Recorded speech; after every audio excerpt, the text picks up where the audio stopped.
Bienvenue. Aujourd'hui, on se plonge dans une source unique mais particulièrement dense. Un extrait d'un ouvrage théologique du révérend Paul C. Jong qui s'intitule « Le baptême de Jésus est l'antitype du salut pour les pécheurs ». Notre mission, décortiquer une vision du salut chrétien qui prend une idée que beaucoup considèrent comme symbolique et la place au centre absolu de tout le mécanisme. C'est exactement ça. Le texte ne pose pas une petite question, il s'attaque vraiment au cœur du réacteur. Comment, précisément, le salut fonctionne-t-il? Et la réponse qu'il propose est, disons, radicale. L'auteur soutient que le point central n'est pas, comme on le croit souvent, la crucifixion seule. Ah non, hein. Non, c'est un événement qui se passe avant, dans l'eau du Jourdain. Le baptême de Jésus? Le baptême, oui, et ce prisme change absolument toute la perspective. Oui, la plupart des gens pensent à l'arche, au bois, mais lui, il se concentre sur l'eau. Comment est-ce qu'il arrive à relier le déluge au baptême? C'est le fondement de tout son édifice. Il cite ce passage où l'apôtre Pierre dit que les 8 personnes dans l'arche ont été sauvées à travers l'eau.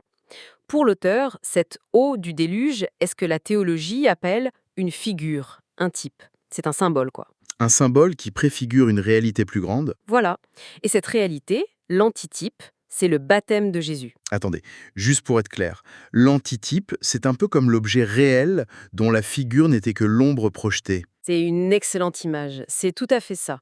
L'ombre, c'est l'eau du déluge qui a physiquement sauvé Noé en le séparant du monde condamné. L'objet réel, c'est l'eau du baptême de Jésus qui, selon l'auteur, sauve spirituellement les croyants. D'accord. Et il insiste bien sur le fait que ce n'est pas un simple bain. Il cite la suite du verset, non pas la purification des souillures du corps, mais l'engagement d'une bonne conscience envers Dieu. Et ce chiffre 8 personnes sauvées, il n'est pas anodin, j'ai l'impression. L'auteur s'en sert beaucoup. On dirait qu'il l'utilise pour dire que le salut est quelque chose d'extrêmement rare, hier comme aujourd'hui. C'est un argument rhétorique très, très puissant.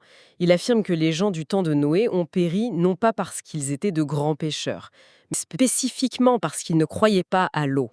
D'accord. Donc il crée une analogie directe et brutale. Exactement. Si, à l'époque, seule une poignée de gens a cru au salut par l'eau du déluge, aujourd'hui, seule une poignée de gens croiraient au salut par l'eau du baptême. C'est une affirmation d'une portée immense. Ça veut dire que selon cette source, des milliards de croyants à travers l'histoire vivraient dans une illusion. C'est une affirmation énorme. Il ne dit pas seulement que sa version est la bonne, il dit que presque toutes les autres sont inefficaces. Ce qui nous amène au cœur de sa thèse, parce qu'il affirme que la foi dans le sang de Jésus sur la croix, qui est le pilier central pour la quasi-totalité des chrétiens, N'est pas suffisante en soi. voilà. Mais pourquoi? Comment le baptême devient-il l'élément indispensable? C'est là que sa logique devient très mécanique, presque juridique. Pour lui, le baptême, c'est l'instant précis et officiel du transfert des péchés. Comme un acte notarié? Imaginez ça, oui. Selon l'auteur, ce n'est pas une simple cérémonie symbolique. C'est la signature de l'acte de transfert de la dette de toute l'humanité vers Jésus. Quand Jean-Baptiste a posé ses mains sur Jésus et l'a baptisé, tous les péchés du monde passé, présent et même futur ont été légalement déposés sur lui. Donc, si on suit cette analogie, la crucifixion qui vient plus tard, c'est quoi alors? C'est le paiement de la dette. D'accord. Mais le point crucial, c'est que le paiement n'a de valeur que si l'acte de transfert de dette a été signé au préalable. Sans le baptême, sans la signature de l'acte, la crucifixion serait le paiement d'une dette qui n'est pas légalement la sienne.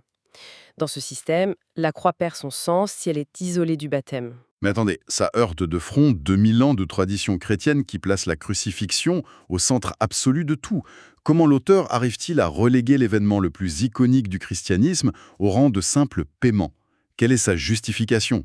Il est sans concession, vraiment. Il écarte explicitement les interprétations qui voient le baptême de Jésus comme un acte d'humilité ou d'identification avec les pécheurs. Pour lui, ce sont des explications pieuses, mais qui passent à côté de l'essentiel, de l'acte juridique fondamental. Il affirme que le témoignage originel des apôtres, comme Pierre et Jean, était celui de l'eau et du sang, ensemble. L'un ne va pas sans l'autre. Voilà. Oublier l'eau, c'est présenter un évangile incomplet et donc un salut invalide. Il ne se voit pas comme un innovateur, mais comme quelqu'un qui restaure la vérité originelle qui aurait été perdue. D'accord, si on suit cette logique jusqu'au bout, où tous les péchés, même ceux qu'on n'a pas encore commis, sont déjà transférés, ça doit forcément changer la perception de la vie chrétienne au quotidien. Qu'est-ce que ça implique pour la repentance, par exemple? Absolument, ça change tout. L'une des idées les plus fortes du texte, c'est que ce salut est acquis une fois pour toutes. La logique est implacable dans son système. Si tous les péchés futurs ont déjà été transférés, alors la repentance quotidienne pour obtenir le pardon de nouveaux péchés, ça n'a plus de sens. Le salut est un acte achevé, total, définitif pour celui qui croit en ce mécanisme. Ce qui est radicalement différent de l'expérience de beaucoup de croyants qui luttent avec leurs fautes et cherchent le pardon régulièrement. Exactement.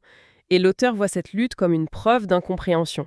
Il y a une phrase qui frappe, c'est quand il dit « Il serait impossible pour nous, en tant qu'êtres humains, d'être rachetés si nous devions nous repentir chaque fois que nous péchons. » Son argument, c'est que la nature humaine est si faible qu'un salut qui dépendrait de notre capacité à nous repentir constamment serait un salut impossible à obtenir.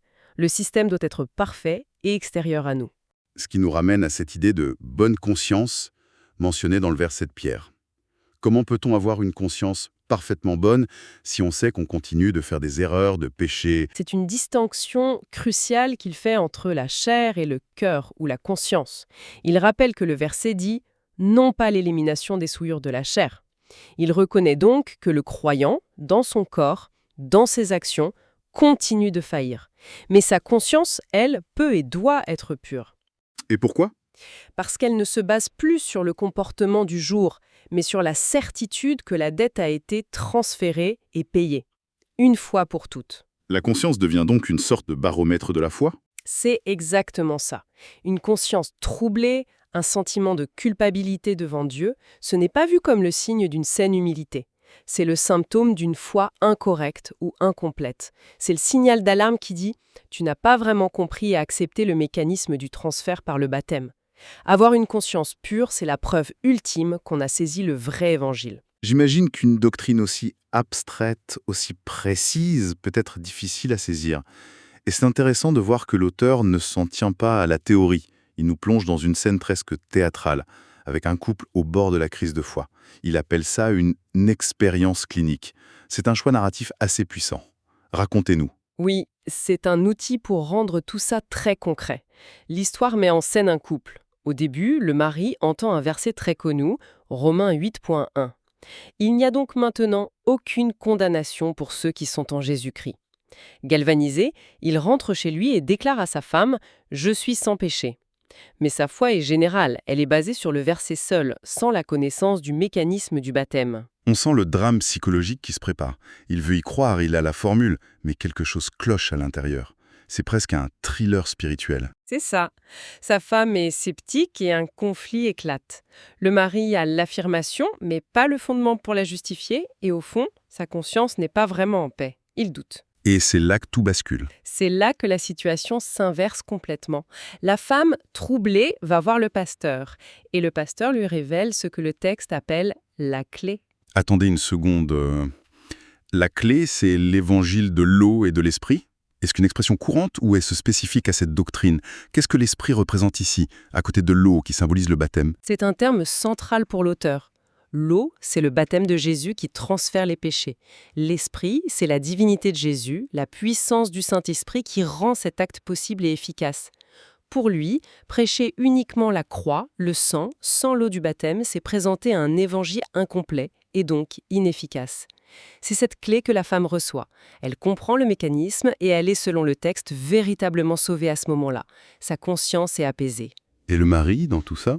Le mari la confronte, mais il voit qu'elle a une assurance que lui, il n'a pas. Il réalise le vide de sa propre foi. Il doit alors, dans une démarche d'humilité, retourner voir le pasteur pour comprendre comment, techniquement, les péchés ont été transférés. Il pose des questions précises sur l'imposition des mains dans l'Ancien Testament. Ah, et pourquoi ce détail sur l'imposition des mains? Parce que c'est la justification biblique que l'auteur utilise dans l'Ancien Testament pour transférer les péchés du peuple sur un bouc émissaire. Le grand prêtre posait physiquement ses mains sur la tête de l'animal. D'accord, un transfert physique, littéral. L'auteur fait un parallèle direct. Jean-Baptiste, en tant que représentant de l'humanité et descendant du grand prêtre, aurait transféré les péchés de l'humanité en posant ses mains sur Jésus lors du baptême. Une fois que le mari comprend cette mécanique, il est à son tour converti. Le message est clair. La foi générale et l'enthousiasme ne suffisent pas. La connaissance de ce mécanisme précis est indispensable. D'accord.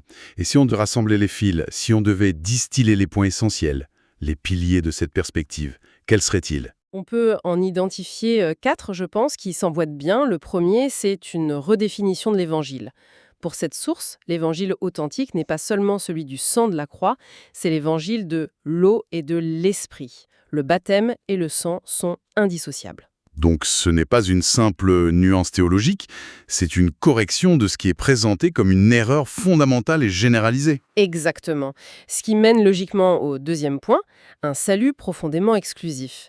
L'implication directe, c'est que la vaste majorité des chrétiens qui n'adhèrent pas à cette doctrine spécifique ne sont pas réellement sauvés. C'est le sens de l'analogie choc avec les 8 survivants du déluge. La vérité est présentée comme étant rare et contre-intuitive. Et ça redéfinit la nature même de la foi, ce qui serait le troisième point, j'imagine. Précisément, le troisième pilier, c'est que la foi est avant tout une compréhension. Ce n'est pas tant un acte de confiance vague ou une relation mystique qu'une adhésion intellectuelle à un mécanisme très précis. L'histoire du couple est là pour le marteler. La conviction du mari sans la connaissance du mécanisme était une illusion. Le savoir est la condition de la foi salvatrice.